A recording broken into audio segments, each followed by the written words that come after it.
A struggling nurse sang to her comatose patient. Every night, she didn't know he was a billionaire who could hear everything. The fluorescent lights hummed faintly above, casting a sterile glow over the dim ICU room. It was nearly midnight. The world outside had long quieted, but in this small space, time seemed to stretch, suspended in quiet reverence. Ella stepped into room 209, her hands gently cradling a small battered Bluetooth speaker and a thin journal tucked beneath her arm. Her pale blue scrubs were wrinkled, and her eyes looked more tired than they had the night before. She exhaled slowly as she closed the door behind her, the latch clicking softly, like the final note in a song only she could hear. Jack lay still in the bed, motionless as always. The rhythmic beeping of the monitor, the only sign he had not left this world entirely. His dark hair, now tinged with streaks of gray, was swept back from his forehead. At 38, he looked much older. When unconscious, life had drained the color from his skin, but not the strength from his presence. There was something in the lines of his face, the curve of his mouth, that spoke of both music and silence. Ella placed the speaker on the small table beside him and sat on the chair by his bed, the same chair she had taken for the past 107 nights. She reached into her pocket and pulled out a tissue, dabbing the corners of her eyes before they could spill again. Today was different. She had received the call during her break. Budget cuts, staff reductions. Her contract would not be renewed. Tonight would be her last shift. She reached for his hand. It was cold, limp, but familiar. She had held it before, during moments when she cried softly while singing lullabies her mother once sang to her. She traced the faint calluses on his fingers, wondering who he had been before this. No family had come, no friends. Just Jack.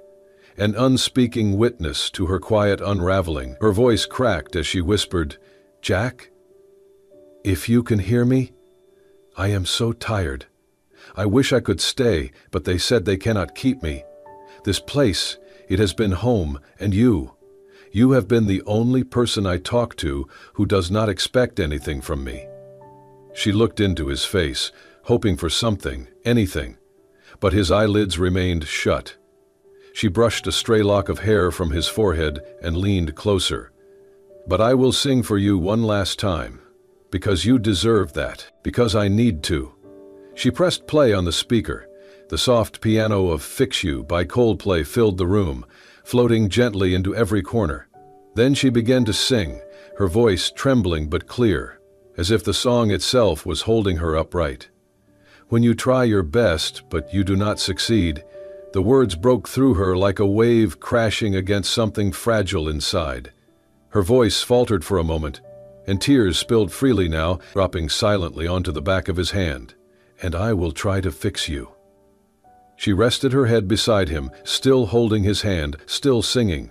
Her voice grew quieter, more intimate, more like prayer. Then she felt it, a twitch.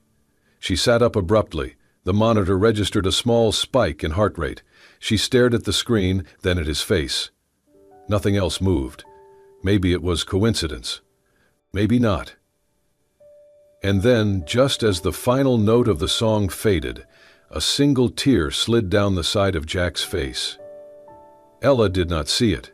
She was already gathering her things, whispering goodbye under her breath. "Sleep well, Jack. Thank you for listening." She kissed the back of his hand one last time and walked out, the door closing behind her with a soft click. Inside, the monitor beeped, just a little faster than before. Ella lived in a small studio apartment on the edge of the city, above a worn-out bakery that smelled of sugar and exhaustion. The walls were thin, the heater temperamental, and the floor creaked with every step, but it was all she could afford after her mother passed.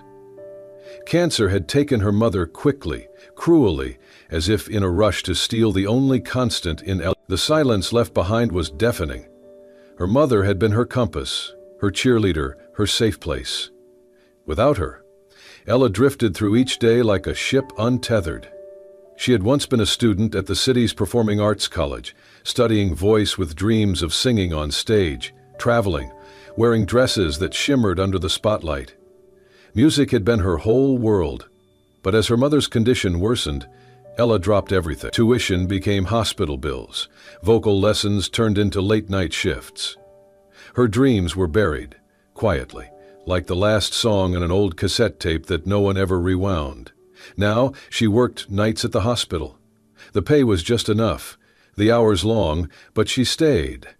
Something about the quiet, the way time moved slower in the dark, helped her breathe. She could go through her rounds like a ghost, gentle, unnoticed, a shadow of the girl who once stood on stage. But with Jack, it was different.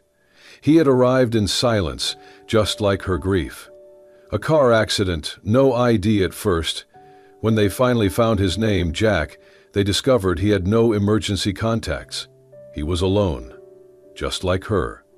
For 4 months he had not stirred, not spoken. But something in him drew Ella in. Maybe it was the way his brow was slightly furrowed, as if he were still thinking. Maybe it was how his hands, though still, looked like they had once held something precious. She started leaving small notes on the table beside his bed. "Good morning, Jack," or "You had a good night, your vitals were steady." She replaced the flower in the vase by his window every Monday, always choosing something with a little color. Sunflowers, daisies, the occasional rose when she could afford it. She began to spritz a tiny bit of her lavender perfume into the room at night, just enough to mask the sterile scent of antiseptic. "So you do not feel so much like you are in a hospital," she had whispered once. But the music, that was what truly connected them. Each night, she brought in her old, paint-chipped portable speaker.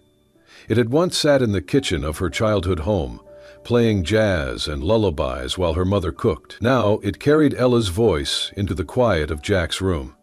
She sang, not for applause, not for anyone's recognition, but because something in her heart needed it.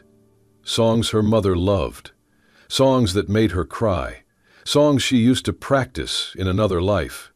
And when she sang to Jack, it felt less like an echo of the past and more like a bridge, something that connected the part of her that had been silenced with a future she did not yet understand. Sometimes she talked to him too, told him about the rude visitor in room 24, or the old man in 315 who kept flirting with the nurses. She told him about the moon that night, or how her shoes hurt, or how she missed her mom. She knew he could not answer, but the rhythm of speaking out loud, the pretend conversation, it kept her sane. And yet deep down, she had the strangest feeling Jack was listening. Once, after a particularly rough day, she sat beside him, hands trembling. Her voice broke as she sang, but she kept going.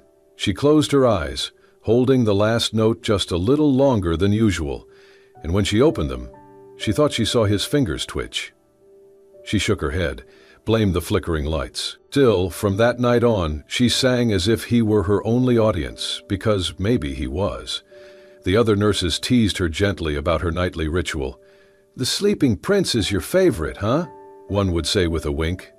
Ella just smiled and nodded. If only they knew. It was not about favorites. It was about survival. She had lost her mother, lost her voice.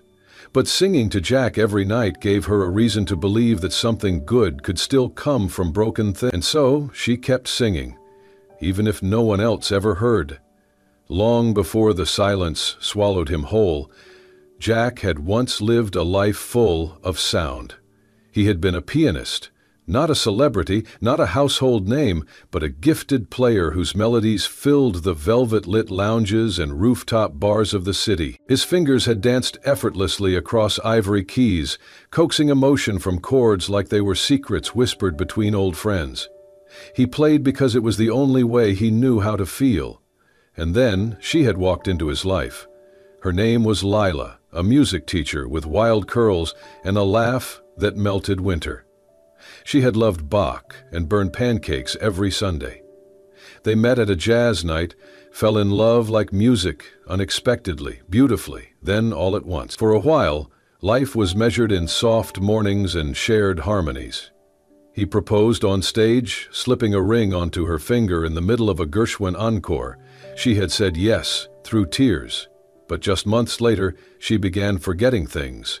Simple words, directions home. Then came the diagnosis, glioblastoma, the cruelest of thieves. The doctors gave her months. Jack gave her everything. He stopped playing, stopped accepting gigs, stopped caring about things like sleep or rent. He became a full-time caregiver, watching her fade day by day, note by note, until she disappeared completely into silence. After Leela died, Jack vanished too. He sold his instruments, disconnected his phone, left his apartment behind. He moved from city to city, working odd jobs, never staying long. He did not want to be found. Music became something painful, a ghost that haunted his fingers when they trembled in the cold. He stopped playing, stopped listening, stopped dreaming. On the night of the accident, he had gone to the cemetery where Lila was buried. It was raining, of course it was. He had brought her favorite lilies, but the wind tore them from his hands before he reached her stone. He stood there anyway, soaked to the skin, eyes closed. For the first time in years, he whispered her name. Then he walked home, or at least tried to. A driver never saw him crossing the street. Jack was struck. When the ambulance arrived, he was unconscious. They had to dig through layers of worn clothes to find anything identifying him at all. He had no family to call, no one to notify. He was alone.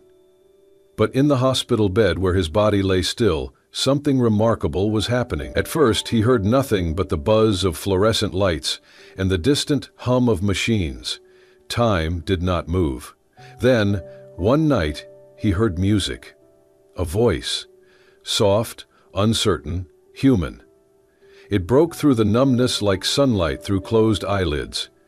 He could not open his eyes, could not move, but he heard her. She sang to him. Every night she returned, sometimes with a shaky lullaby, sometimes with a jazz tune, sometimes with stories about her day. Her name was Ella. He clung to her voice like a man drowning might cling to a rope thrown into the sea. Her singing stirred something in him, stirred the part of him that still remembered what it was to care, to hope, to feel.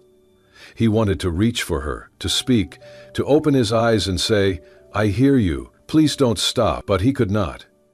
His body betrayed him. Still, her voice never did. He began to memorize the way her vowels curled, the softness in the way she said his name. He felt warmth whenever her hand touched his. He could tell when she was smiling, even if he could not see it. And when she cried, he felt like something inside him cracked open. "I do not see the light," he thought once in the deep fog of sleep, "but I hear the angel." He did not know if he would ever wake up, or if this was purgatory, a place where souls floated between remembering and letting go. But as long as she kept singing, he wanted to stay, because in her voice he found the only music he had known since Lila. And this time, it did not hurt. It was a Wednesday afternoon when the hospital administrator called Ella into a small, windowless office. The woman behind the desk wore a smile that felt too rehearsed, too detached for the gravity of the words she delivered. Budget constraints, departmental reorganization, staff, downsizing. Ella nodded, numb, the words barely registering as her ears filled with the rush of her heartbeat. She was being let go. Her last shift would be tonight. She left the office with a folder of exit paperwork and a forced smile, walking through the familiar hallways in a daze. Every patient room she passed seemed to echo with the rhythm of her routine, her small habits, her memories. But when she reached room 209, something inside her crumpled.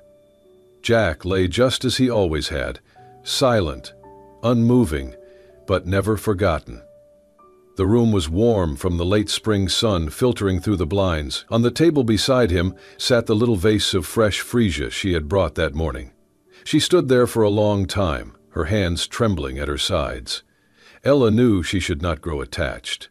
Nurses were trained to maintain boundaries, but Jack had become more than a patient. He was her confidant, her audience, the one steady presence in a life that felt like it had been unraveling since her mother died, and now even that was being taken from her. She took a deep breath, walked over, and sat beside him one last time. She pulled a small folded note from her pocket and stared at it for a moment before sliding it gently under the edge of his pillow. "Thank you for listening to me," it read. "I don't know if you'll ever wake up, but I want to believe that somewhere inside you knew you weren't alone. I hope, even just a little, you felt loved." Her fingers hovered above his forehead, hesitant. Then, slowly, she leaned in and pressed a kiss there, soft, brief, reverent. It was the first time she had touched him that way, the first and last. She sat back, opened her old speaker, and pressed play. Tonight's song was not from her usual playlist. She chose it carefully. A Case of You by Joni Mitchell, the kind of song that felt like an embrace. She sang softly, almost whispering the words. Her voice wavered but did not break, and when the last note faded, she closed her eyes, committing everything to memory. The faint antiseptic scent in the air, the distant hum of monitors, the warmth of sunlight on the back of her neck. "I hope you'll forgive me for leaving," she whispered. "You deserved more than silence." With one last glance, Ella stood, gently adjusted the blanket over him, and walked out of room 209 without looking back. Seconds after the door clicked shut, the heart monitor beside Jack let out a sudden, clear spike. Beep, then another. Beep. Jack's fingers twitched. His eyelids fluttered almost imperceptibly. Inside his mind, a soundless shiver passed through him, like the echo of her voice had cracked something open. He could still feel the warmth of her lips on his forehead. The ghost of her song lingered in the room, soft and sacred. He had not moved in months, but something within him had shifted. Outside, Ella stepped into the elevator, clutching her empty coffee thermos. Her eyes burned, but she did not cry. Not yet. But in room 209, the silence had changed. The connection between them had never needed words, not touch, not even time. It had always been something deeper, something that now, perhaps, neither of them would be able to forget. The room was silent when Jack finally opened his eyes. It was early morning. Sunlight crept slowly through the blinds, painting golden stripes across the white sheets. For a moment he stared at the ceiling, unsure if what he was experiencing was real. Everything was heavy, his limbs, his thoughts, even his breath. But the one thing that felt sharp, alive, undeniable, was the echo of her voice. He could still hear her singing. Not like a dream, but like a memory engraved into his very skin. He turned his head slowly, grimacing as the stiffness set in. The nurse on duty gasped when she saw him awake, quickly calling for the attending physician. Questions poured in. What was his name? What did he remember? Could he move his fingers, feel his toes? He answered as best he could, but his mind was elsewhere. Where was she? That night, after the initial medical storm settled and the machines beeped quietly in steady rhythm, Jack asked the night nurse, the one with the warm eyes, if the nurse who used to sing to me still worked there. She tilted her head. "You mean Ella?" His chest tightened at the name. He nodded. The nurse smiled softly. "She was here every night for months. They had to let her go, budget cuts. It broke her heart to leave. I think she really cared about you." He swallowed, hard. "Do you know where she went?" "I don't. Sorry." She hesitated, then added, "But she used to hum that Joni Mitchell song all the time. Beautiful voice, the kind that stays with you." Jack asked for discharge paperwork the next day. The doctors protested. It was too soon, they said. But Jack insisted. He had no family to keep him there, and the only reason he had come back from the darkness was gone. 2 days later, wearing borrowed clothes and walking with a cane, he stepped out into the city like a man returned from the dead. He started with her name, Ella Grace. It took some digging, but through a combination of patient notes and a surprisingly helpful receptionist, he learned she had once uploaded music under the handle E. Grace Voice on SoundCloud. When he found the account, there were only 3 tracks, all recorded years ago. One of them, the first one, was the same song she had sung on the night he heard her cry for the first time, the same voice that had pulled him from the abyss. He closed his eyes and listened to it on repeat for nearly an hour, sitting on a park bench, letting her voice wrap around him again like a blanket. Then he followed the digital breadcrumbs. The profile listed an email address. He did not write. Instead, he used the contact to track down a previous address from a now-defunct music scholarship application she had once submitted online. The building was modest, red brick, with a cracked front step. He recognized it instantly from her stories. She had mentioned once that her apartment overlooked a bakery that never closed. He knocked. No answer. A neighbor confirmed she had moved out 2 weeks prior. No forwarding address. Jack stood there a moment longer, staring at the doorway where she used to begin and end her days. Then, from his coat pocket, he pulled out something small. The gray knitted scarf she used to drape over him during those cold hospital nights. It still smelled faintly of lavender. He folded it gently and placed it at her door, with a note tucked beneath. "Thank you, Ella, for singing to a heart that thought it was dead. You saved me, whether you meant to or not." He did not sign it. That night, back in his temporary apartment, Jack did something he had not done in years. He sat at a rented upright piano. His fingers trembled, uncertain, but found their place on the keys. He played the melody of her voice, the way she sang, the pauses she took, the breath she caught, when the lyrics hit too close to home. He translated her heart into notes, and then he recorded it. He sent the file to a small record label known for spotlighting unknown talent. Attached to the email was the original SoundCloud link of Ella's song and a single line in the message. "This voice saved my life. It deserves to be heard." He hit send. For the first time in years, he felt something like peace.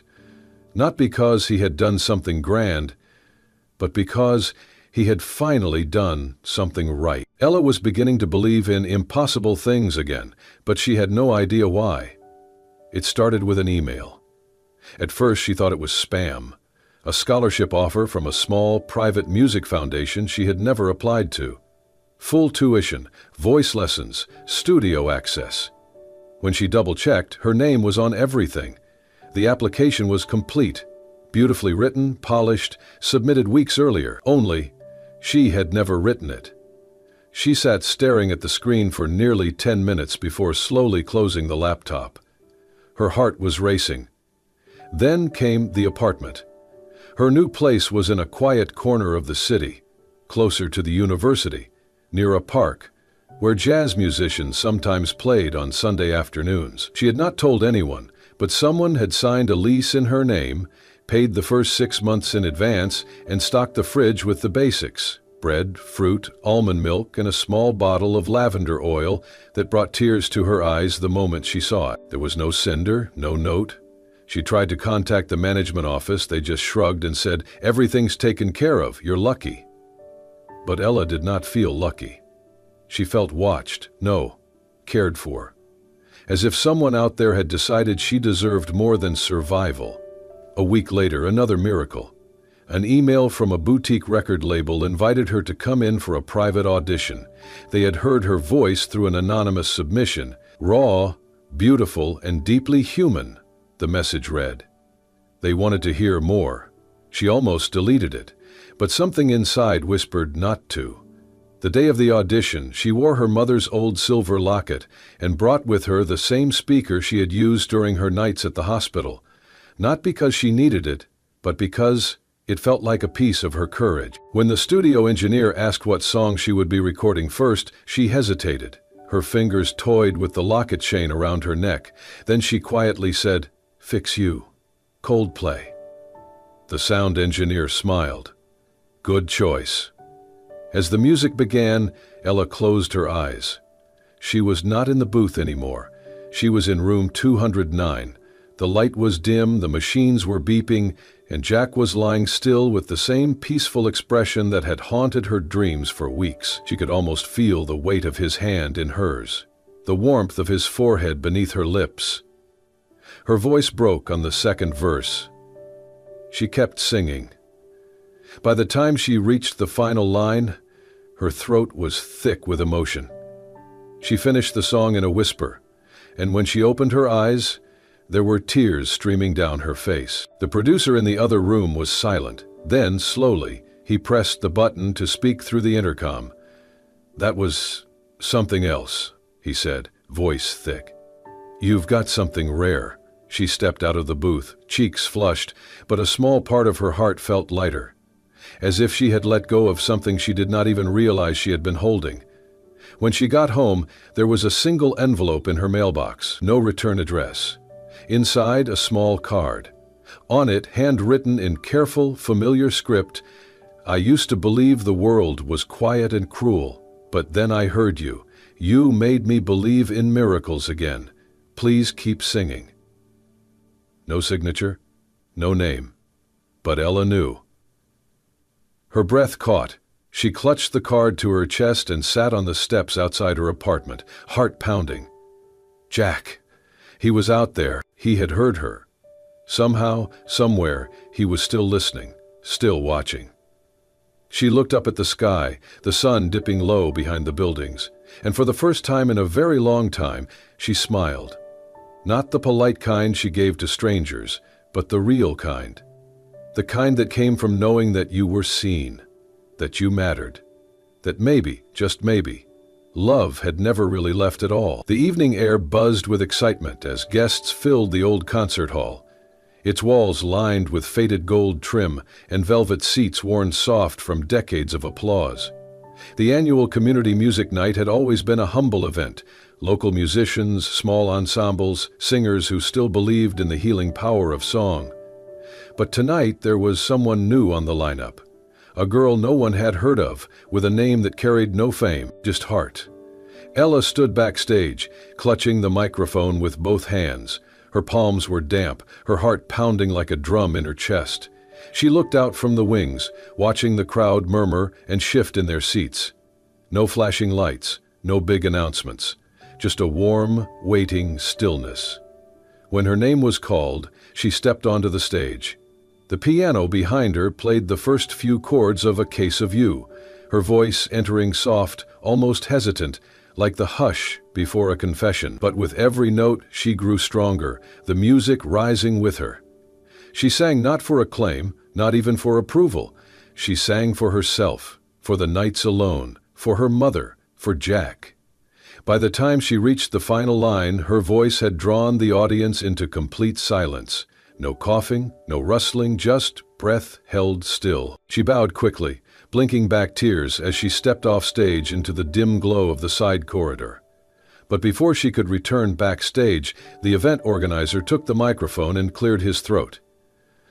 "Before we continue," he said, "we have someone who would like to say a few words. He's a little special to tonight's performer." Ella paused, confused. From the opposite wing, a man emerged. He walked slowly, carefully, with a slight limp, but his posture was steady, his presence unmistakable. Ella froze. Jack. His hair was shorter now, his face thinner, but his eyes, those familiar, steady eyes, held hers across the stage. He held something in his hand, a wooden frame. He reached the microphone, nodded a quiet thanks to the MC, then turned to face the audience. But he only looked at her. "I am not here to make a speech," he said, voice clear but low, like music in a quiet room. "There is someone on this stage who once sang to me every night, thinking I could not hear her, but I heard every word, every note." The audience murmured softly. Ella brought a hand to her mouth. She did not know she was saving a life. She did not know her voice was the only thread keeping someone tethered to this world. He held up the frame in his hands. "She once left this under my pillow, a note. I had it framed." He turned it to face her. From where she stood, she could read her own handwriting. "I hope, even just a little, you felt loved." Her knees buckled slightly. Jack stepped closer to the edge of the stage. His eyes didn't waver. "If you ever sing for the world, Ella," he said, "please let at least one song be for me." The hall was silent. And then Ella moved. She walked quickly, breath catching, crossing the stage in long strides until she was standing in front of him, her arms wrapped around his shoulders without a word, her face pressed into his neck, and the tears came fast, unfiltered. The audience stood. No one clapped. Yet they simply rose as one, witnessing a moment that needed no embellishment. Then, slowly, someone began to applaud, and another, until the entire room thundered with hands and hearts, and something deeper, recognition, maybe, hope. Jack held her tightly, his voice in her ear. "I came back for you." She pulled away just enough to look at him, smiling through the tears. "I knew you'd hear me," she whispered. "I sang because I believed you did." Their foreheads touched, and the lights dimmed. It was not a fairy tale. It was something better, true.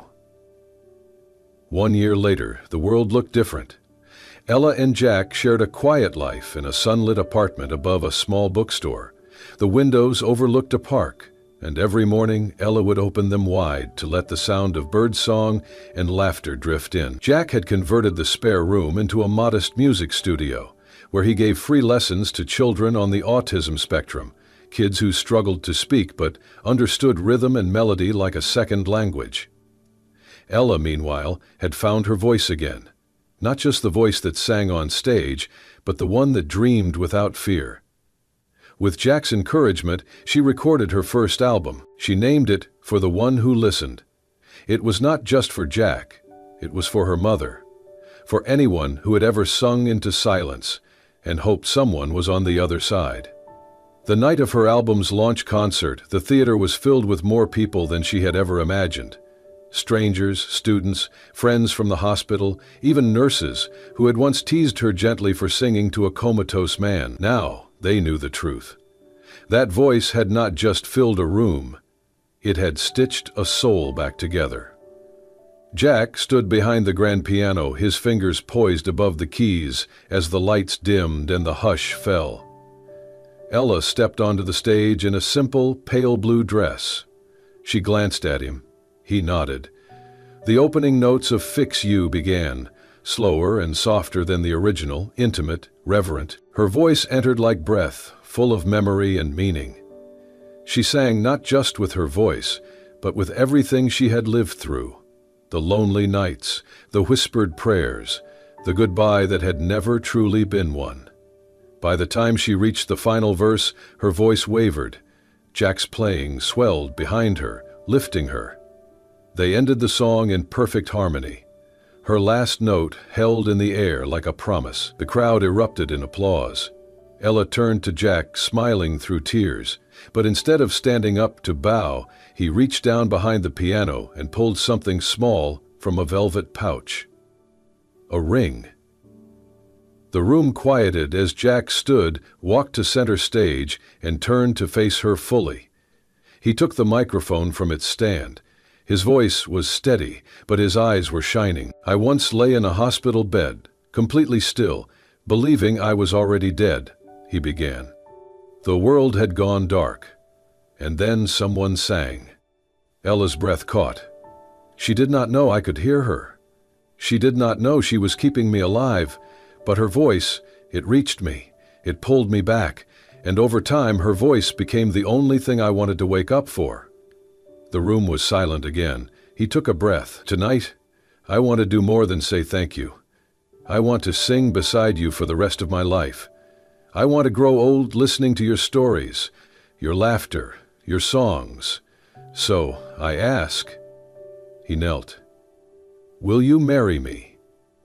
Ella's hands flew to her mouth. Her heart thudded loud in her ears. The entire theater seemed to disappear until there was only Jack, on one knee, holding the ring with both hope and humility. Tears slid down her cheeks as she nodded. "Yes," she whispered, then louder, "Yes." The crowd rose to their feet in a wave of joy, applause thundering through the hall. Jack slipped the ring onto her finger and pulled her into an embrace, their foreheads touching as they laughed and cried in the same breath. It was not a perfect story. It had begun in silence, in pain, in loss, but it had been stitched together with music, with kindness, with the soft, stubborn belief that even broken things could find harmony again. And in that moment, Beneath the stage lights, surrounded by love, they knew this wasn't an ending. It was their second verse. And so, from the stillness of a hospital room to the warm lights of a concert stage, Jack and Ella's story became something greater than either of them could have imagined, a testament to the quiet power of kindness, the healing strength of music, and the unexpected ways love can find us, even in the darkest places. If this story touched your heart, inspired you, or reminded you of the beauty in small, selfless acts, we invite you to be part of more moments like this. Subscribe to Soul-Stirring Stories, where every tale is crafted to heal, to move, and to remind us all that hope still sings, even when we least expect it. Thank you for watching. Until next time, take care of each other and never stop listening.